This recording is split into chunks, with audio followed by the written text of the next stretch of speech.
Menino pobre, salva empresário de afogamento, recusa dinheiro e... O sol da manhã quebrava na superfície do lago como 1 milhão de cacos de vidro. Uma beleza ofuscante para os turistas e proprietários de lanchas que frequentavam a marina. Para Léo, de 12 anos, era apenas o sinal de que mais um dia de trabalho invisível havia começado. Seus pés descalços conheciam cada farpa solta das docas de madeira, cada mancha de óleo iridescente que flutuava perto dos cascos caros. Ele se movia com uma economia de gestos que beirava a preguiça, mas que na verdade era pura eficiência. Carregava caixas de isopor, esfregava convéses, enrolava cordas que homens ricos e apressados deixavam emaranhadas. Para a maioria, ele era apenas parte da paisagem. Um vulto magro e calado, tão constante quanto o cheiro de peixe e maresia que pairava no ar. Léo não se importava com o anonimato. Pelo contrário, encontrava nele uma espécie de paz. O silêncio era seu companheiro. Enquanto suas mãos trabalhavam, seus olhos e ouvidos absorviam tudo. Ele conhecia o humor do lago melhor do que qualquer meteorologista. Sabia quando a correnteza mudava de força apenas pela forma como os aguapés se agrupavam na margem. Ouvia o chiado sutil de um motor que estava prestes a falhar e distinguia o som de uma corda se desfiando sob tensão. Eram conhecimentos inúteis para o mundo dos homens de relógios caros e vozes altas, mas para Léo era a linguagem do seu universo. Nesse mesmo universo, mas em uma órbita completamente diferente, circulava Arthur Monteiro. Arthur não andava, ele marchava. Seus sapatos italianos batiam na madeira das docas com uma impaciência que parecia querer subjugar a própria natureza. Era um homem forjado no aço e no concreto das salas de reunião de São Paulo, um titã do mercado imobiliário que decidira erguer seu mais ambicioso projeto ali, naquelas margens. Um condomínio de luxo que prometia ser o refúgio perfeito. Contudo, o refúgio estava se tornando seu inferno pessoal. Tudo o que podia dar errado dava. A terra, que nos laudos geológicos parecia firme, cedia em pontos inexplicáveis.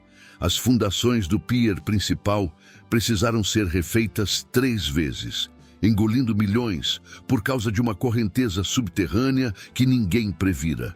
Ferramentas sumiam. Materiais estragavam com a umidade e cada dia trazia um novo relatório de prejuízo. Arthur estava parado na ponta do pier, o celular colado na orelha, sua voz um rosnado baixo de fúria contida. Ele gesticulava para o arquiteto do outro lado da linha, descrevendo o último desastre. Uma erosão súbita que quase levara abaixo o muro de contenção recém-construído. Ele se sentia impotente, um general travando uma guerra contra um inimigo invisível e zombeteiro. A natureza, que ele pretendia embalar e vender como um produto de luxo, estava se recusando a ser domada. Desligou a chamada com um aperto tão forte no aparelho que seus nós dos dedos ficaram brancos. Em um gesto de pura frustração, ele passou a mão livre pelos cabelos. E foi nesse momento que aconteceu. Sua caneta, uma Mont Blanc de prata polida, que era seu amuleto de negócios, escorregou do bolso interno de seu blazer. Ela quicou uma vez na madeira, um som metálico e agudo, e rolou velozmente em direção a uma fresta entre 2 tábuas. Para Arthur, foi como ver um maço de notas voando para dentro de uma fogueira. Ele se moveu, mas seu corpo, acostumado a cadeiras de couro e não a reações rápidas, foi lento demais. A caneta estava a 1 centímetro de desaparecer para sempre nas águas turvas do lago. E então, do nada, um pé sujo de terra surgiu e, com a precisão de um cirurgião, o dedão do pé pressionou a ponta da caneta, parando-a exatamente na beirada do abismo. Léo, que estava passando por ali carregando um balde, nem sequer diminuiu o passo. Ele apenas estendeu o pé, parou o objeto, se agachou em um movimento fluido, pegou a caneta com a mão e a estendeu para Arthur. Seus olhos não demonstravam nada. Nem servilismo, nem orgulho. Era apenas um fato. A caneta caiu, eu a peguei. Arthur piscou, atordoado mais pela interrupção do que pelo salvamento. Ele pegou a caneta, sua mente ainda girando com os milhões que estava perdendo. Murmurou um obrigado automático, sem sequer olhar direito para o rosto do menino. Para ele, o garoto simplesmente apareceu e desapareceu. Um evento trivial em meio à sua catástrofe particular. Ele não viu a agilidade, a consciência espacial, a reação instantânea que superou a sua. Não viu o talento, viu apenas um menino pobre que, por acaso, estava no lugar certo, na hora certa. Léo, por sua vez, continuou seu caminho, o peso do balde equilibrando seu corpo, já esquecido do brilho da prata e do rosto tenso do homem importante. O eco daquele pequeno gesto, no entanto, ficaria pairando no ar, inaudível, esperando o momento certo para reverberar. As semanas que se seguiram foram um lento sangrar de dinheiro e paciência para Arthur Monteiro. A natureza parecia ter declarado uma guerra de guerrilha contra seu empreendimento. Cada avanço era seguido por um recuo custoso. A equipe de engenharia, homens de renome com diplomas e calculadoras, parecia cada vez mais um grupo de turistas perdidos. Eles falavam em termos técnicos, mostravam gráficos e projeções, mas suas soluções eram como redes de pesca lançadas num deserto. Não capturavam nada. Arthur, por sua vez, sentia a pressão vinda de seus investidores e o peso de sua própria reputação. Aquele condomínio era para ser sua coroação, a obra que o definiria. Em vez disso, estava se tornando seu túmulo financeiro e moral.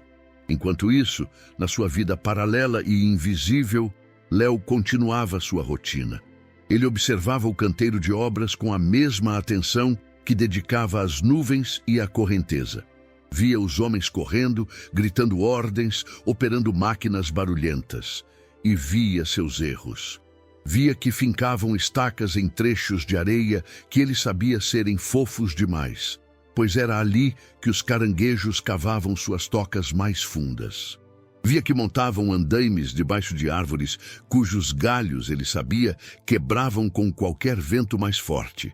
Mas sua sabedoria era de um dialeto que ninguém ali falava.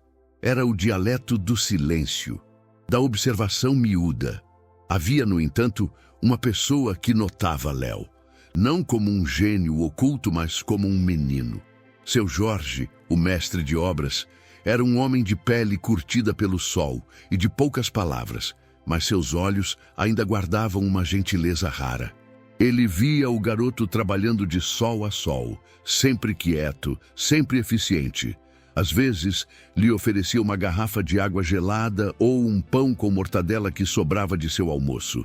Era ele quem estava na linha de frente do desastre, recebendo as ordens de Arthur e tentando traduzi-las para uma realidade que se recusava a cooperar. A pressão estava deixando seus ombros curvados e seu rosto permanentemente vincado de preocupação. Numa tarde particularmente quente, seu Jorge estava debruçado sobre uma planta, o suor pingando do seu nariz sobre o papel, enquanto amaldiçoava o muro de contenção que havia cedido novamente durante a noite.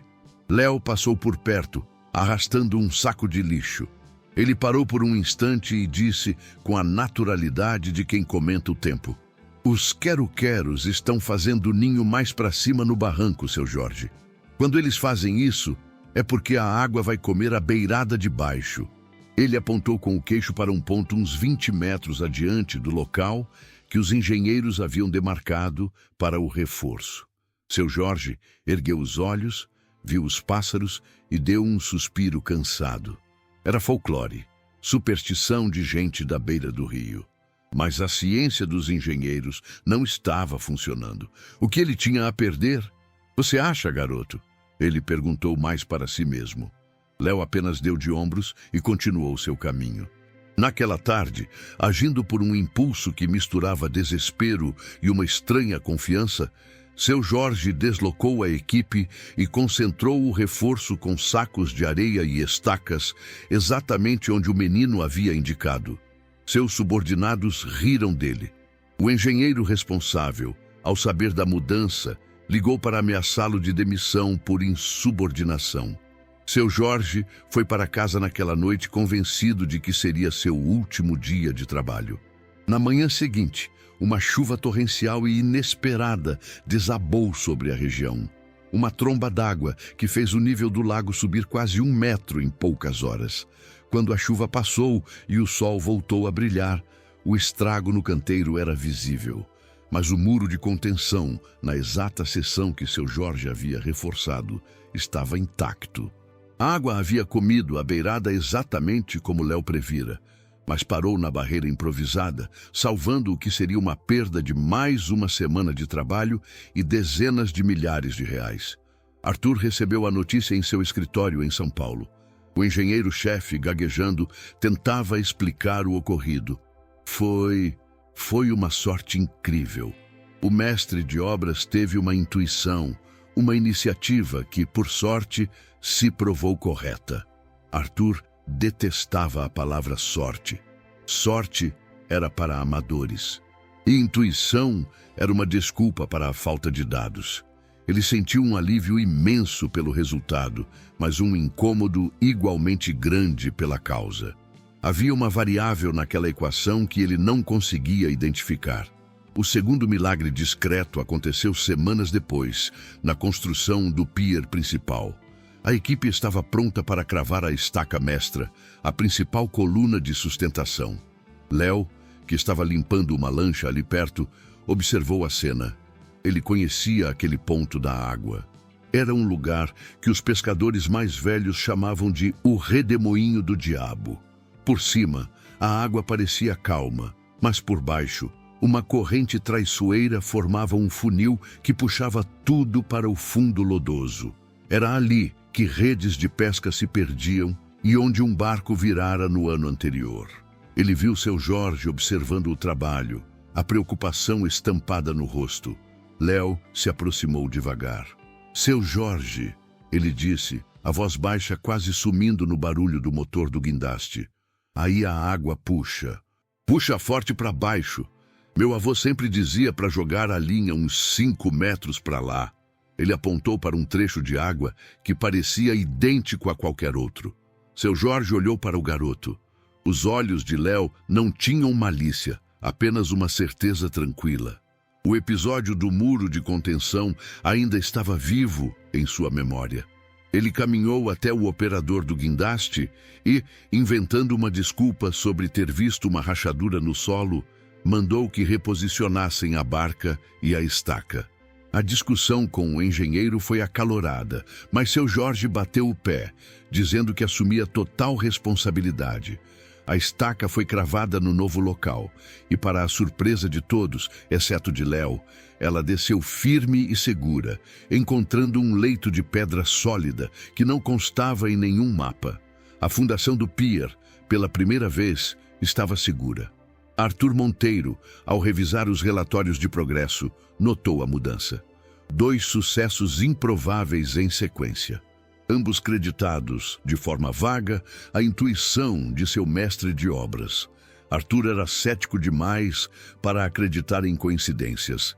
Ele sentia uma curiosidade crescente, uma coceira na parte de trás de seu cérebro. Como um homem que ele considerava um operário comum, de repente, desenvolvera uma sensibilidade geológica que seus caríssimos especialistas não possuíam. A narrativa não se encaixava. Enquanto a curiosidade de Arthur crescia à distância, a vida de Léo na marina começava a se complicar. Os outros trabalhadores, principalmente os mais jovens e arrogantes, notaram a estranha deferência que seu Jorge, um homem importante no canteiro, passara a dispensar ao menino invisível. Eles viam os dois conversando em voz baixa, viu a mudança no muro, souberam da mudança da estaca. A inveja é uma erva daninha que cresce rápido em solo de frustração. Um deles, um rapaz chamado Beto, que se achava esperto demais para os trabalhos braçais, começou a liderar as provocações. E aí, Léo, qual a previsão do tempo para hoje? Vai chover canivete? Ele gritava quando o menino passava. Outros riam. Começaram a esconder seu balde, a dar nós cegos nas cordas que ele precisava usar. Eram pequenas sabotagens, crueldades miúdas que visavam colocá-lo em seu lugar. Léo sentia o peso daqueles olhares, daquelas risadas. Ele, que sempre prezou por sua invisibilidade, de repente estava sob um holofote que não pediu e não queria. O mesmo talento que, de forma anônima, aplacava a fúria da natureza contra o projeto de Arthur, agora atraía sobre ele a pequena e mesquinha fúria dos homens. A frágil trégua que Arthur Monteiro havia conquistado com a natureza se desfez de forma espetacular e catastrófica. O epicentro do novo desastre era a joia da coroa de seu projeto, o salão de eventos Orion, uma estrutura audaciosa com paredes de vidro que se projetava sobre o lago, suspensa como uma promessa de luxo e harmonia. Mas a promessa estava se afogando. Infiltrações misteriosas começaram a surgir no subsolo, transformando o depósito e a casa de máquinas em uma piscina turva e fétida. A umidade subia pelas paredes, manchando o mármore italiano e empenando o caríssimo piso de madeira. Bombas de sucção trabalhavam dia e noite, mas era como tentar esvaziar o oceano com um balde. A água sempre voltava, mais teimosa, mais insistente. A inauguração, para a qual investidores internacionais e a imprensa já haviam sido convidados, estava a poucas semanas de distância. O Orion, que deveria ser o palco de seu triunfo, agora parecia um mausoléu afundando lentamente. E Arthur sentia o peso daquele concreto e daquela água em seus próprios pulmões. No microcosmo da marina, uma tempestade de outra natureza também se formava, e seu alvo era Léo. A inveja de Beto havia fermentado em algo mais perigoso. Ele não suportava a ideia de que aquele Zé Ninguém, aquele moleque descalço, tivesse o ouvido de seu Jorge. Para Beto e seu pequeno grupo de seguidores, Léo era uma fraude que, por algum truque ou sorte, estava ganhando um prestígio imerecido. Era preciso desmascará-lo, humilhá-lo de uma forma que o quebrasse permanentemente. A oportunidade perfeita surgiu com a notícia de uma frente fria que se aproximava, trazendo consigo a promessa de ventos fortes e um lago agitado. A tarefa de verificar as amarras dos barcos mais caros, incluindo o iate pessoal de Arthur, o Titã, frequentemente recaía sobre Léo, um sinal da confiança que o gerente da Marina depositava em sua diligência silenciosa. O plano de Beto era cruelmente simples. Numa noite encoberta, quando a marina estava quase deserta, ele e um comparsa se esgueiraram até o pier, onde o Titã repousava, imponente e branco. Com uma lâmina afiada, Beto não cortou a grossa corda de nylon que prendia a proa do iate. Isso seria óbvio demais. Em vez disso, ele a desfiou metodicamente em um ponto específico, por baixo, onde a fricção contra o pier disfarçaria o dano. Ele cortou fibras internas, enfraquecendo a alma da corda, deixando-a com a aparência intacta, mas com a integridade fatalmente comprometida. Quando a tempestade viesse, a tensão faria o resto. A corda se romperia. O iate de $1 milhão se soltaria à deriva para se chocar contra as pedras, e a culpa recairia sobre o último a tê-la verificado. Léo. Seria o fim do garoto. Expulso, talvez até acusado de negligência criminosa. Beto sorriu no escuro, sentindo o prazer antecipado da vingança. Enquanto isso, em São Paulo, Arthur Monteiro atingiu seu limite. Os relatórios de seus engenheiros eram um carrossel de desculpas e teorias furadas. Ele não aguentava mais ouvir as palavras sorte, azar ou intuição. Em um rompante, ele jogou os papéis na mesa, pegou as chaves do carro e dirigiu por 2 horas até o canteiro de obras, sem avisar ninguém.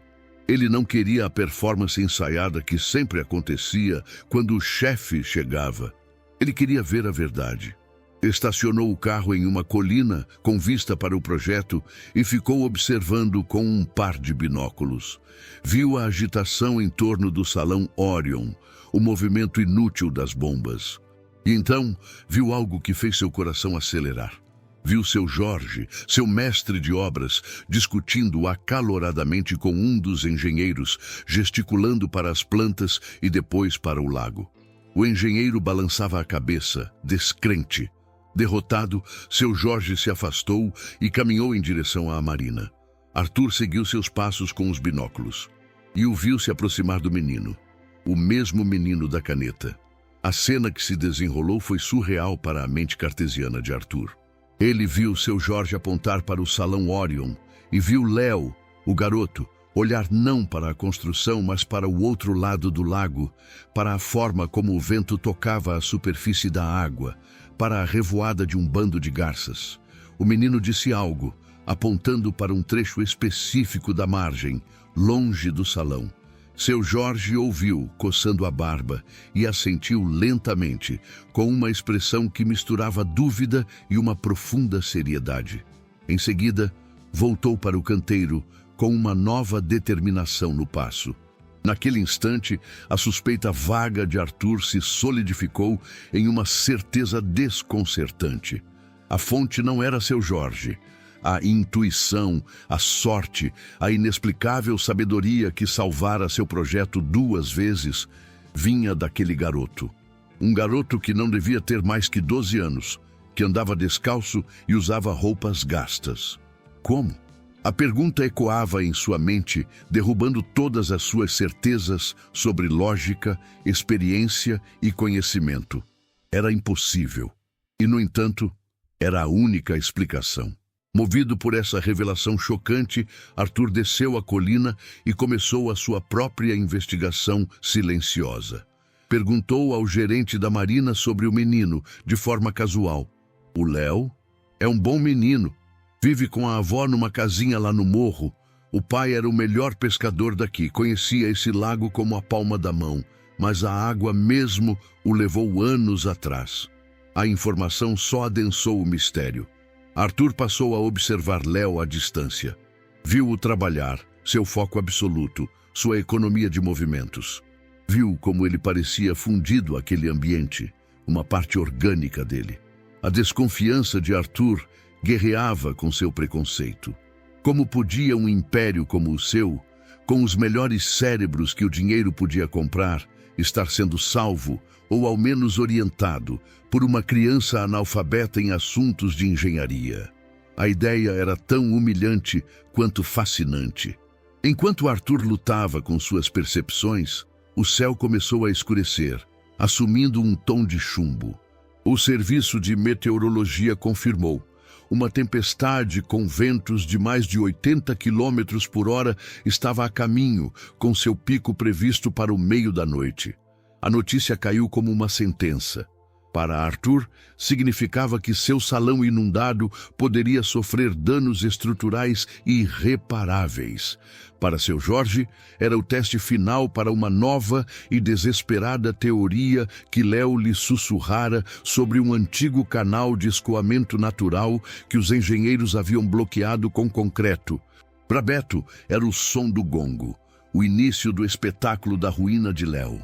E para Léo, era apenas a natureza seguindo seu curso, alheio ao fato de que 2 catástrofes, uma de água e outra de maldade humana, estavam prestes a convergir sobre ele, sob o olhar atento e agora obcecado do homem mais poderoso que ele já havia encontrado.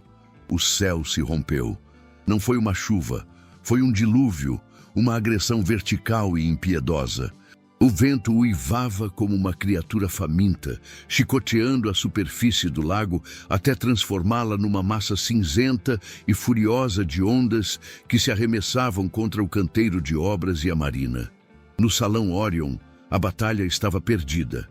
As bombas, superadas, emitiam um zumbido patético enquanto o nível da água subia, já cobrindo os tornozelos dos poucos homens que ainda se arriscavam lá dentro.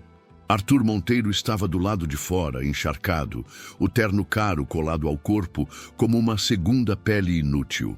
Ele olhava para sua obra-prima agonizante e depois para seu Jorge, que gritava para ser ouvido por cima do barulho da tempestade.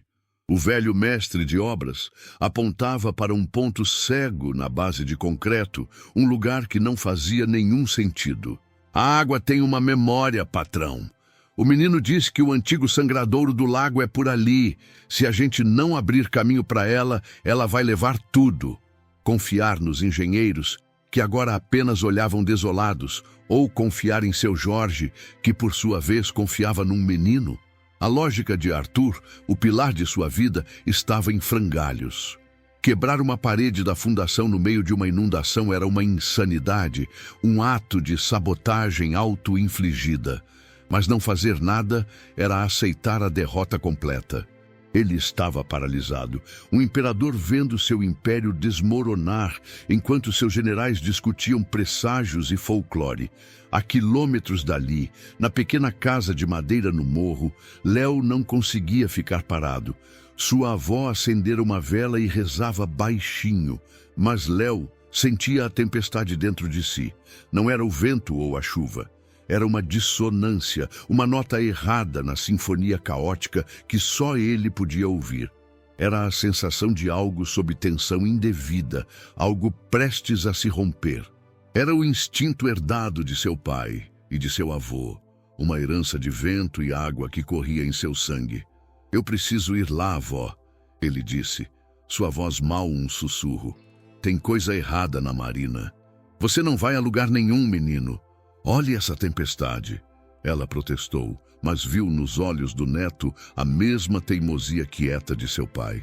Ele não estava sendo imprudente. Estava respondendo a um chamado. Sem dizer mais nada, ele vestiu uma capa de chuva surrada e saiu porta afora, mergulhando na fúria do mundo. A corrida até a marina foi uma luta contra os elementos. O vento o empurrava para trás. A chuva cegava seus olhos. Quando ele finalmente chegou às docas, a cena era apocalíptica. O pier flutuante se erguia e caía violentamente, e os barcos rangiam e batiam uns nos outros. E então ele viu o Titã. O iate branco de Arthur não estava apenas balançando, ele se contorcia, lutando contra suas amarras como um animal enjaulado. A maioria das pessoas veria apenas a violência da tempestade. Léo viu o detalhe mortal. A corda da proa, a principal, estava esticada num ponto de rigidez antinatural. Ela não balançava, ela vibrava, emitindo uma frequência baixa e tensa, o zumbido da morte iminente. Ele soube, com uma certeza que gelou sua espinha, que aquela corda tinha sido danificada. Nesse exato momento, Arthur, incapaz de continuar assistindo à agonia do salão, caminhou cegamente em direção à marina, talvez buscando uma outra visão de seu fracasso. E foi quando ele viu a pequena figura de Léo, iluminada pelos relâmpagos intermitentes, lutando para se manter em pé na doca que se sacudia. Antes que Arthur pudesse gritar, pudesse fazer qualquer coisa, ele assistiu, paralisado, ao que se seguiu. Léo não hesitou. Ele esperou o momento em que o pier desceu e, com uma agilidade que desafiava a lógica e o perigo, saltou para o convés do Titã.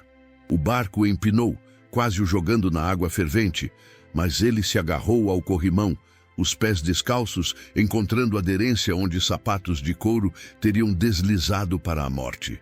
O que Arthur testemunhou em seguida não foi o ato de um menino assustado. Foi a performance de um mestre. Ignorando as ondas que varriam o convés, Léo se moveu com uma calma e precisão sobrenaturais. Ele soltou uma corda secundária de seu suporte, desembaraçando-a com mãos rápidas e eficientes. Em meio ao caos uivante, ele a passou pelo cabeço de amarração da proa, seus dedos trabalhando febrilmente, tecendo um nó complexo e robusto, uma volta do fiel dupla, reforçada com um cote, um padrão de segurança que a maioria dos marinheiros de fim de semana jamais aprenderia. Tudo isso em segundos. No exato instante em que ele puxou a última laçada, apertando o nó, a corda principal, a que fora sabotada por Beto, estourou com um estalo que soou como um tiro de rifle. O Titã deu um solavanco brutal, a proa erguendo-se para o céu. Por um segundo de silêncio aterrador, o iate esteve livre, mas a corda de Léo segurou. O nó se apertou, a fibra esticou e aguentou o tranco. O iate estava seguro. Quase simultaneamente, um som baixo e profundo, como um trovão vindo da terra, ecoou do canteiro de obras. Arthur se virou, o coração na boca. Lá no salão Orion, a equipe de seu Jorge, seguindo sua ordem desesperada, havia finalmente rompido a parede de concreto. Por um instante, nada. E então, como se o próprio lago exalasse, um rio de água barrenta jorrou da base do edifício, mas não em direção ao lago. Ele fluiu para o lado, para a mata, encontrando o caminho do antigo sangradouro que a memória de Léo havia redescoberto. A pressão cedeu. O nível da água dentro do salão, visível através dos vidros, começou a baixar. Arthur ficou parado no meio da tempestade, uma estátua de choque. Sua mente tentava processar as duas cenas, o rugido do sucesso em seu empreendimento e o estalo da corda que salvara seu patrimônio pessoal. E no centro de tudo, a mesma causa improvável. Ele olhou para o iate onde Léo, encharcado e tremendo, agora se sentava no convés, verificando seu nó, seu rosto calmo em meio ao pandemônio. A genialidade daquele ato, a bravura, o conhecimento instintivo, a precisão sob uma pressão mortal. Não era sorte, não era intuição, era maestria. A percepção atingiu Arthur com a força de uma onda. As paredes de seu preconceito, de sua arrogância, de sua visão de mundo baseada em planilhas e diplomas, ruíram de uma só vez. Aquele não era um menino pobre e sujo. Era um gigante cuja linguagem ele fora surdo demais para ouvir. Uma onda de vergonha, tão fria e avassaladora quanto a chuva da tempestade, o invadiu. O remorso foi um gosto amargo em sua boca. Ele não tinha apenas ignorado um talento, ele o havia desprezado. E esse mesmo talento, essa mesma criança que ele mal se dignara a olhar, havia acabado de salvar o trabalho de sua vida e seu bem mais pessoal, não por dinheiro ou reconhecimento, mas por um senso de dever que Arthur mal conseguia compreender. O mundo de Arthur Monteiro, com suas regras e hierarquias, havia sido virado de cabeça para baixo por um menino silencioso e o eco de sua sabedoria. A tempestade se foi tão subitamente quanto chegou, deixando para trás um mundo lavado e alterado. O ar cheirava a terra molhada e a ozônio. O lago, antes um monstro enfurecido, agora era um espelho de aço polido sob a luz pálida do amanhecer. A primeira ação de Arthur Monteiro não foi ligar para seus investidores ou avaliar os prejuízos.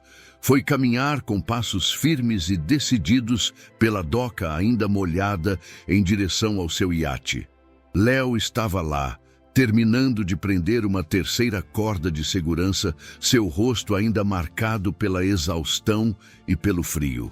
Ao ver Arthur se aproximar, o menino se encolheu, esperando a repreensão pela corda rompida, pela ousadia de ter subido a bordo sem permissão. Beto e alguns outros trabalhadores observavam de longe, um sorriso de escárnio já se formando em seus rostos, esperando o show. Mas o show foi outro. Arthur ignorou completamente a corda partida que jazia no convés como uma cobra morta. Ele parou diante de Léo e pela primeira vez ele realmente o viu. Viu a força silenciosa, a dignidade que não dependia de roupas ou status. O remorso de Arthur era uma força física que o obrigou a se curvar ligeiramente. "Eu preciso te pedir desculpas", disse Arthur, sua voz rouca, despojada de toda a sua arrogância habitual. "Eu fui cego. Eu olho para números e contratos o dia todo e me esqueci de como enxergar o que realmente tem valor. Você salvou meu barco. Você salvou meu projeto. Você salvou a mim, de mim mesmo." Léo apenas o olhou, seus olhos profundos e calmos, sem entender completamente a torrente de emoção daquele homem. Arthur então se agachou e examinou a ponta da corda rompida. Sua experiência em detectar falhas e enganos em contratos se aplicou instantaneamente. Ele viu o desfiado metódico, a precisão do corte escondido. Não fora o desgaste, fora sabotagem. Ele se levantou, seus olhos varrendo os rostos dos curiosos, até encontrar o de Beto, que empalideceu instantaneamente. Arthur não gritou. Sua voz saiu fria e cortante como vidro quebrado. Arrume suas coisas. Você não está mais trabalhando aqui. E agradeça a esse menino por eu não estar chamando a polícia. O queixo de Beto caiu. A humilhação que ele planejara para Léo ricocheteou e o atingiu com força total. Ele e seus amigos se dispersaram como baratas sob a luz. Naquela mesma manhã, Arthur fez a Léo uma proposta. Não era um punhado de dinheiro como recompensa que ele intuiu que o menino recusaria. Era algo mais profundo. Ele ofereceu a Léo e sua avó uma das novas casas do condomínio, uma casa confortável com vista para o lago, e lhe ofereceu um emprego, um cargo que não existia, mas que ele criou naquele momento, zelador das águas. Léo não seria um faxineiro ou um jardineiro. Seria o consultor oficial do empreendimento para todas as questões relativas ao lago. Suas observações sobre as correntes, o clima, a fauna, seriam a partir de agora diretrizes oficiais, com um salário que refletia seu valor inestimável. Pela primeira vez, Léo pareceu atordoado. A ideia de que sua sabedoria, o legado de seu pai, pudesse ser um trabalho, era algo que ele nunca imaginara. Ele aceitou, não com ganância, mas com a gravidade silenciosa de quem assume uma responsabilidade sagrada. A inauguração do Salão Orion aconteceu um mês depois. Foi um evento deslumbrante, com toda a imprensa e os investidores presentes. No auge da noite, Arthur Monteiro subiu ao palco. E ele não falou sobre metros quadrados ou retorno de investimento. Ele contou uma história, a história de uma tempestade, de um projeto à beira do colapso e de um menino que ouvia a linguagem da natureza. E então, para o espanto de todos, ele chamou Léo ao palco. O menino, usando sapatos pela primeira vez e uma roupa simples, mas nova, subiu timidamente sob os holofotes. "Senhoras e senhores", disse Arthur colocando a mão no ombro de Léo, "este é Leonardo. Ele não é um funcionário.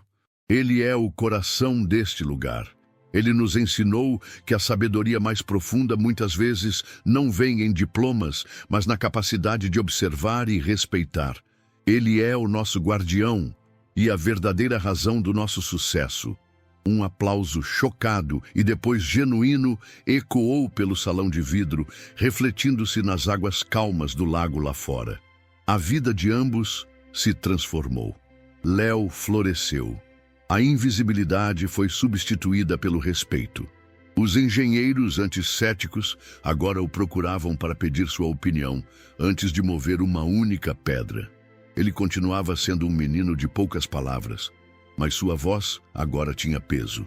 Ele e a avó se mudaram para a nova casa, e a paz de espírito dela era a maior recompensa para ele. Arthur, por sua vez, tornou-se um homem diferente. Mais quieto, mais observador. A arrogância deu lugar a uma humildade curiosa. Ele passava mais tempo no local, não em reuniões tensas, mas caminhando pela margem, aprendendo a ver o mundo através de uma nova perspectiva que Léo lhe proporcionara. Ele se tornou um líder melhor, um homem mais humano. Numa tarde de sol ameno, meses depois, os dois caminhavam lentamente pelo pier principal, agora sólido e seguro. Turistas e moradores passavam, cumprimentando a ambos com o mesmo respeito. Eles pararam, olhando para a vastidão azul do lago. O silêncio entre eles era confortável, uma amizade forjada na tempestade e na redenção.